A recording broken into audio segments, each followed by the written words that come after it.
Hello, chaperones. Hey, I just thought I'd put this together for you so you have kind of an idea what this trip is going to look like. Give you a little more information, and help you kind of understand what we're going to be dealing with 42 kids, I think, is where we're at right now. So the trip is coming up pretty quick. I'm kind of in scramble mode, trying to get them ready, and also trying to get a bunch of stuff for us ready to go. But I feel pretty confident we'll be ready to go by the end of the week. So coming up pretty quick.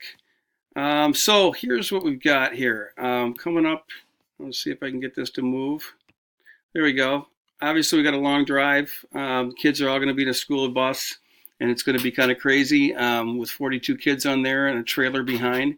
But what I was going to have everybody do, all the chaperones, most of the chaperones, is drive in the other vehicles. I've got my son Matt driving, and I figured he'd take the Tim family, Jamie, Chris, and Celia, and they could stop in Duluth and pick up Chris, and then I'd have Tom. My brother Tom's going to drive, and I think I'm going to have Natalie go with him, and also Mickey. So that's the plan right now. And Nick can ride in the vehicle as well if he wants to, or he can ride in the bus with us. So either one works. So we got a couple stops we're going to make. Probably around Duluth and do a bathroom break, and then we'll stop again in Grand Marais, and we'll take a little longer break there just to let them really stretch out and maybe get something to eat, kind of walk around and see Grand Marais. So and then we got the home stretch up the Gunflint Trail. So again, this is what this looks like. Here's Grand Marais down here. I have a long, winding, road, 2-lane highway, pretty much, straight uphill down at the bottom here, and we're going to stop at the very end of the trail. So hope to get there around 3 o'clock. That's kind of our plan. So this is a shot of the campsites, and I've got I think plenty of campsites for everybody. I've assigned the kids a campsite, and so they all know which one they're going to be in. I've got chaperones in 21 and also 27, and I put kind of a low maintenance group. These guys are pretty experienced, and they're going to be in 28, so they won't need a whole lot of supervision. And I've got another pretty low maintenance group over here at 18, 19. The kids that I'm probably most concerned about, not super concerned, but that I really kind of want to have close to me are going to be in this general area right here, and then also 20. So I'll be able to walk over and check on them quite a bit. So what I was thinking is on 21, I would probably have myself, Matt, Mickey and Nick, Jasmine and Caitlin, and then I've got two other kids that I was going to have stay in the same tent with me and Matt. So I got a pretty big one, and so I think it'll work best to have them kind of stay with us. And then over here in 27, I was going to have Jamie, Chris, and Celia, and Tom and Natalie, and then maybe Andy as well. Just depending on how big it is, and if we can get everybody's tent down. So I think if we need to get another site for the chaperones, that's fine. We'll do that. But I think this will work. But once we get there and we kind of see how big the sites are for everybody's tent, we'll make whatever adjustments we need. So again, Friday, the day we leave, 6:30. I bumped this back because I think we can probably get this done without messing up the buses that'll be coming in a little after 7. So all the kids are going to show up at 6:30. They're going to text me in the morning that they're up, and they're going to text me before 6 o'clock, so I know every kid is up and ready to roll. And then we'll try to leave at 7. If we can leave before that, that'd be even better. I'm really a little bit concerned about all the gear we're going to have with 42 kids. I think last year we had around 35. So it's going to be pretty full in the bus. And so I've got another trailer on the back of my truck that Matt will be driving that, we can put some extra gear into if we need to. So again, the itinerary that day, is to, make our stops and stop in Grand Marais or stop at the campsite around 3 o'clock. And then once we get there, it's just a matter of unloading the trailer, everybody accounting for everything they brought, and then they're going to haul it to their campsite. And it's kind of quite a scene watching all these kids with all this gear. But once they get to the campsite, they're going to set up, and then they can just hang out and have some dinner if they want. And we'll be getting some firewood for them that night too. So one thing I've looked at in the weather is it looks like it's going to be rainy that day. So we're kind of prepping. I've told all the kids to have their rain gear with them on the bus. and we may be setting up in the rain. But they all have a plan for this. They're going to set up their tarp shelter first, and then get all their other stuff, set up their tents and everything like that. So if it's really rainy and we can take a little break, to wait it out, we'll definitely do that. But it could be challenging that first night. So that's what we're up against. But this is a map of the area we're going to be, staying right here. This is going to be our base camp. So the yellow, again, is not the boundary waters. So we're going to be in the Superior National Forest. And we got a couple options. Last year, canoeing down this channel and out this little channel right here was probably everybody's favorite place to go. There's current coming through here. So when your groups are going through, some groups are able to paddle through the current. It's pretty challenging, and it can be a problem if they turn and get kind of caught up in the current sideways. But a lot of kids were able to do it last year. But there is a little portage here, and it's just off to the left as you come up there. And it's real easy. Hop out and just kind of carry your canoes. Two people can carry the canoe with all the stuff in it. Put it on the other side, and we're good to go. Coming back's a lot easier going with the current. They just got to keep it pointed straight. And I'll be going over all this with them in the meeting and different times in class. Taking the canoe route through here is kind of scenic area, and again, we're kind of protected by the islands.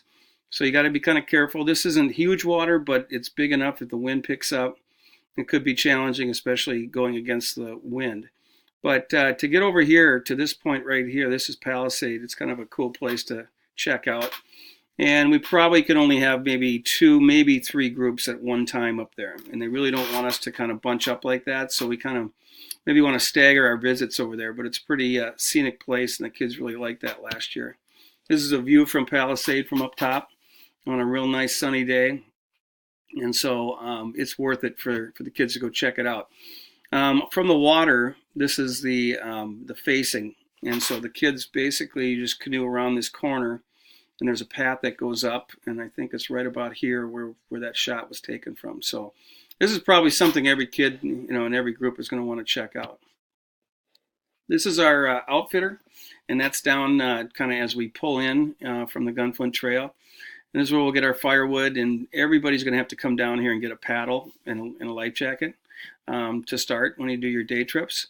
And then they'll have the canoes for us at the landing, which again is not too far from where our campsites are. So this place has showers if anybody's interested. It's like $2 or $3 a shower.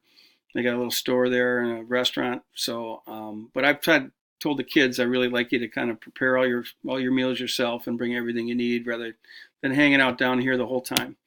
The daily activities, they're going to plan these with their chaperones, and I have yet to sign up the chaperones yet. I've got Andy with his daughter's group, and I've got Matt with some kids that are really fired up to do some fishing. But I'll kind of assign those this week, and they'll be checking with you and kind of letting you know when they want to start and what they exactly want to do. And that can be kind of challenging for some groups, so it might take a little suggesting by the parents or by the chaperones, and kind of telling them this is what I would do. And so, but they're usually, okay with anything.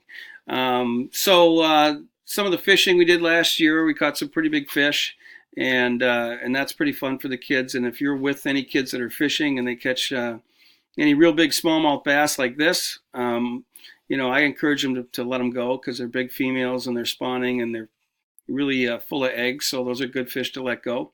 The northern right here, it's kind of a nice one to keep. We can cook those up for a fish fry, and the kids really enjoyed that last year. Here's another big one that got released.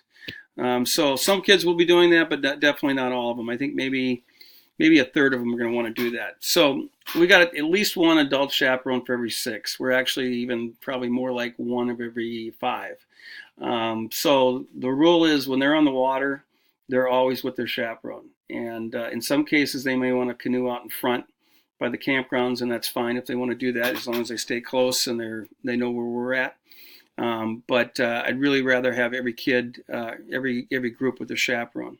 And then, I do a lot of the checking around, and we just kind of keep an ear out for any kids that are needing some help or if anybody has some emergency or something. So I'll be getting a bunch of food for all of us. Generally what we do is just grill out burgers, salmon burgers. I got chicken and some chicken burgers. We'll do that each night, Friday, Saturday, Sunday.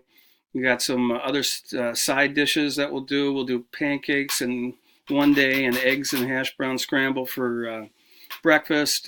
Bring some fruit, sandwiches, snacks, and maybe a fish fry for up there. And so, if you have anything particular that you want that you need that's not on this, then just let me know, and I'll definitely grab it. We'll be making coffee too, so if you have a coffee mug, definitely bring that.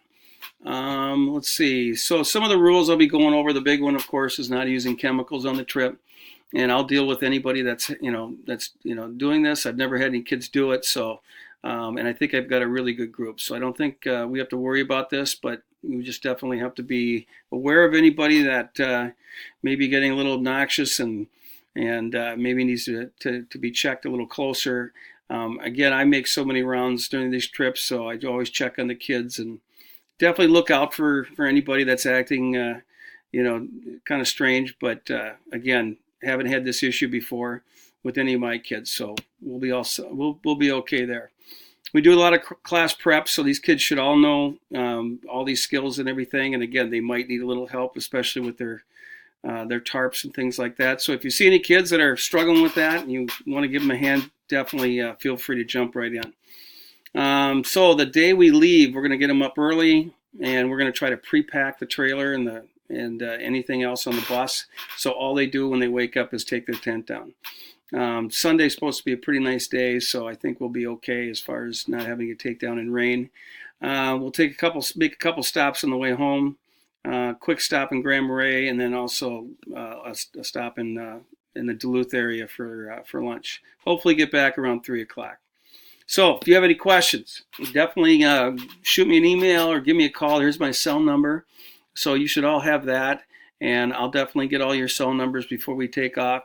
But feel free to call me anytime if you have any requests of any food or anything like that, or if you have any questions. But I'll get back to all of you here before we leave and just kind of talk more logistics and see what we need to do. So again, thanks you guys for volunteering to come up here, give up your whole weekend to make this a successful trip for our kids. I really appreciate it. I'll be in touch. Thanks.